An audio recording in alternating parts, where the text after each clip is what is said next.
नमः शिवाय। हर हर महादेव। माता पार्वती की जय। प्यारे भक्तगणों, आज मैं आपको सुनाऊंगी शंखचूड़ की संहार की कथा। प्रजापति महर्षि कश्यप की कई पत्नियां थी। उनमें से एक का नाम था धनु। धनु की संतान दानव कहलाए। उसी धनु के बड़े पुत्र का नाम दंभ था। दंभ बहुत ही सदाचारी और धार्मिक प्रवृत्ति का था। अन्य दानवों की भांति उसमें ना तो ईर्ष्या ही थी और ना ही देवताओं से देश भावना। वह विष्णु का भक्त था और उन्हीं की आराधना किया करता था।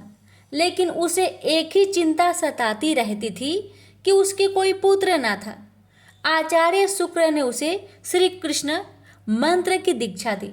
दंभ ने दीक्षा पाकर पुष्कर में महान अनुष्ठान किया। अनुष्ठान सफल हुआ। उसके अनुष्ठान से प्रसन्न होकर भगवान विष्णु प्रकट होकर बोले, बस मैं तुम्हारे अनुष्ठान से प्रसन्न हूँ, पर मांगो। दंभ बोला, भगवान यदि आप मेरी तपस्या से प्रसन्न है तो मुझे ऐसा पुत्र दे जो आपका भक्त हो और त्रिलोक की जय हो। उसे देवता भी युद्ध में ना जीत सके। भगवान विष्णु ने तथास्तु कहा और अंतर्ध्यान हो गए और दंभ प्रसन्नचित अपने घर लौट आया। गोलोक में श्री राधा ने श्री कृष्ण पार्षद श्री दामा को असुर होने का श्राप दिया था। श्राप मिलने पर वही दंभ की पत्नी के गर्भ में आया। जन्म होने के पश्चात दंभ ने अपने उस पुत्र का नाम शंखचूड़ रखा। जब वह कुछ बड़ा हुआ तो दंभ ने उसे मुनि जैगी शिष्य की देख रेख में रख दिया। मुनि जैगी शिष्य ने उसे शिक्षा दीक्षा दी। अपनी कुमार अवस्था में ही शंखचूड़ पुष्कर में पहुंचा और उस महान धार्मिक तप स्थली में ध्यान मग्न रहकर वर्षों तक ब्रह्मा जी की तपस्या करता रहा। उसकी घोर तपस्या से प्रसन्न होकर ब्रह्मा जी प्रकट होकर बोले, वत्स मैं तुम्हारी तपस्या से प्रसन्न हूँ, वर मांगो। पितामह मुझे ऐसा वरदान दीजिए कि मुझे देवता पराजित ना कर सके। शंखचूड़ ने कहा। ब्रह्मा जी ने उसे ऐसा ही वरदान दिया और श्री कृष्ण कवच प्रदान करते हुए उसे आदेश दिया, शंखचूड़ तुम बद्रिका आश्रम चले जाओ। वहाँ तुम्हारा भाग्य का सितारा उदय होने की प्रतीक्षा कर रहा है। आदेश मानकर शंखचूड़ बद्रिका आश्रम पहुंचा। वहाँ महाराज धर्मध्वज की पुत्री तुलसी भी तपस्या कर रही थी। दोनों का आपस में परिचय हुआ और ब्रह्मा जी की इच्छा अनुसार दोनों का विवाह हो गया। अपनी पत्नी को लेकर शंखचूड़ पुनः दैत्यपुरी लौट गया। शुक्राचार्य ने उसे दानवों का आधिपति बना दिया। सिंहासन पर बैठते ही उसने अपना साम्राज्य बढ़ाने के लिए देवलोक पर चढ़ाई कर दी। ब्रह्मा जी के वरदान के कारण वह अजय हो चुका था। देवताओं को उसे हराने में कोई कठिनाई नहीं हुई। उसने अमरावती पर कब्जा जमा लिया। इंद्र अमरावती छोड़कर भाग निकले। देवता उसके डर से कंदराओं में जा छुपे। शंखचूड़ तीनों लोकों का शासक हो गया और सब लोकपालों का कार्य भी उसने संभाल लिया। उसने अपनी प्रजा की भलाई के लिए अनेक कार्य किए। प्रजा उससे बहुत प्रसन्न थी। सर्वत्र सुख और शांति थी, क्योंकि शंखचूड़ स्वयं भी कृष्ण भगवान का भक्त था। अतः उसकी प्रजा भी भगवान कृष्ण पर पूरी आस्था रखने लगी। उसके राज्य से अधर्म का नाश हो गया। प्रजा इंद्र और देवताओं को भूलने लगी। इससे देवताओं को बहुत क्षोभ हुआ। इंद्र पितामह ब्रह्मा के पास पहुंचकर बोले, पितामह आपने शंखचूड़ को अभय होने का वरदान देकर उसे निरंकुश बना दिया है। वह अमरावती पर कब्जा जमाए बैठा है। देवता डर डर की ठोकरें खा रहे हैं। हमें बताए हम क्या करें। पितामह बोले, सुरेंद्र शंखचूड़ धार्मिक और रीति से अपना शासन चला रहा है। प्रजा उससे प्रसन्न है। उसके राज्य में प्रजा सुखी और संपन्न है। हमें उससे कोई शिकायत नहीं है। इंद्र बोले, यह सब तो ठीक है पितामह, लेकिन क्या हम यूं ही भटकते रहे? आखिर अमरावती है तो देवताओं की ही। पितामह बोले, अवश्य है, किंतु शंखचूड़ ने तुम्हें युद्ध में पराजित करके उसे प्राप्त किया है।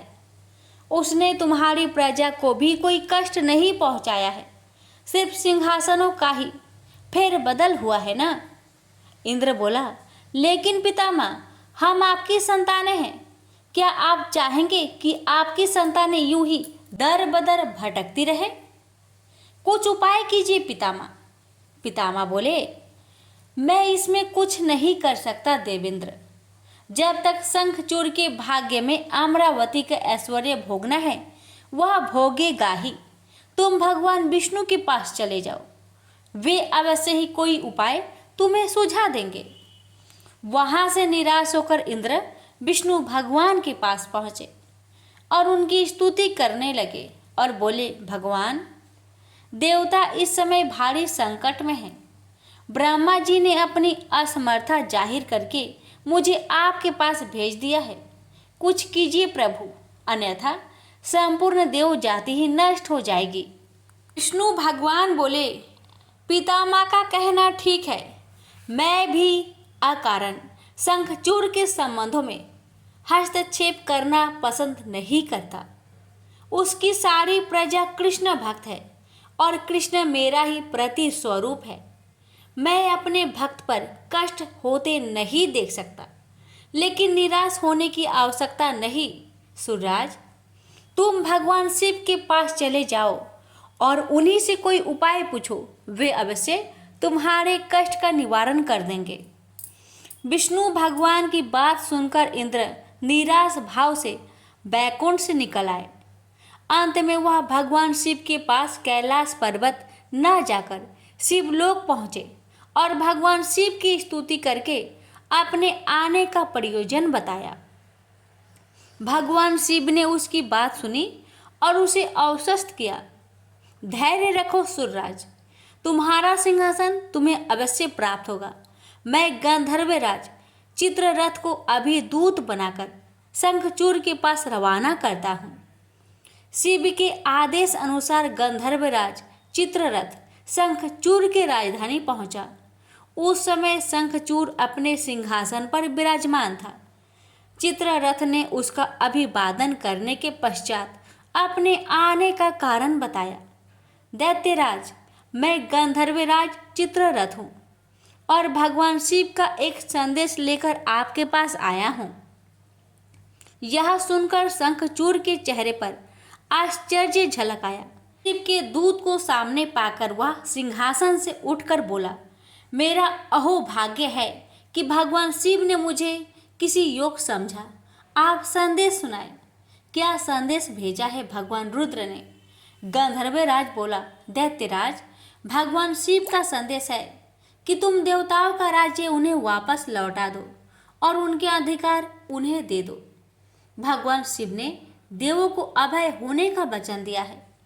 शंखचूड़ बोला, गंधर्वराज, भगवान शिव से मेरा प्रणाम कहना और उनसे कह देना कि शंखचूड़ के हृदय में आपके लिए बहुत ही ज्यादा श्रद्धा है, परंतु यदि उन्होंने इंद्र के बहकावे में आकर मुझे दंडित करने का निश्चय किया है तो मैं उनकी बात नहीं मानूंगा और उनसे भी युद्ध करने के लिए तैयार हो जाऊंगा।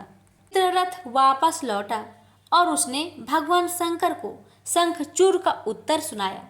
यह सुनकर शिव क्रोधित हो गए और अपने गणों को युद्ध का आदेश दे दिया। उधर शंखचूड़ ने अपने पुत्र का अभिषेक कर उसे दानवाधिपति बना दिया और अपनी पत्नी से बोला, मैंने युद्ध स्वीकार कर लिया है देवी, ईश्वर करे युद्ध में हमारी विजय हो। अब मुझे अनुमति दो, मेरी सेनाएं तैयार है। शंखचूड़ अपनी सेनाओं लेकर युद्ध भूमि में जा पहुंचा। दोनों सेनाओं गोमतत्र पर्वत के समीप एक दूसरे के आमने सामने आ खड़ी हुई। भगवान शिव ने शंखचूड़ के पास एक बार फिर संदेश भेजा कि वह नादानी ना करे और युद्ध से दूर रहकर उनकी बात मान ले, किंतु शंखचूड़ न माना और दोनों सेनाओं में घनघोर युद्ध छिड़ गया। भगवान शिव और शंखचूड़ आमने सामने डट गए। दोनों में अनेक अस्त्र शस्त्रों से युद्ध होने लगा। फिर भगवान शिव ने जैसे ही शंखचूड़ का वध करने के लिए त्रिशूल उठाया तो आकाशवाणी हुई, देवाधिदेव आप प्रलयंकर है, सर्वसमर्थ है, किंतु आपको मर्यादा की रक्षा करनी चाहिए। श्रुति की मर्यादा को नष्ट ना करे। जब तक शंखचूर के पास हरि का कवच है और जब तक उसकी पतिव्रता पत्नी मौजूद है, तब तक उस पर बुढ़ापा नहीं आ सकता और ना ही उसकी मृत्यु हो सकती है। आकाशवाणी के खत्म होते ही शिव का त्रिशूल अपने आप रुक गया। तभी भगवान विष्णु प्रकट हुए। शिव से बोले, भगवान आपने तो मुझे बड़े धर्म संकट में डाल दिया है। आप ही ने तो इंद्र को मेरे पास भेजा और जब मैंने उसे अभय करने के लिए युद्ध आरंभ किया तो अब आपका ही कवच आड़े आ रहा है। अब आप ही कोई उपाय सोचिए।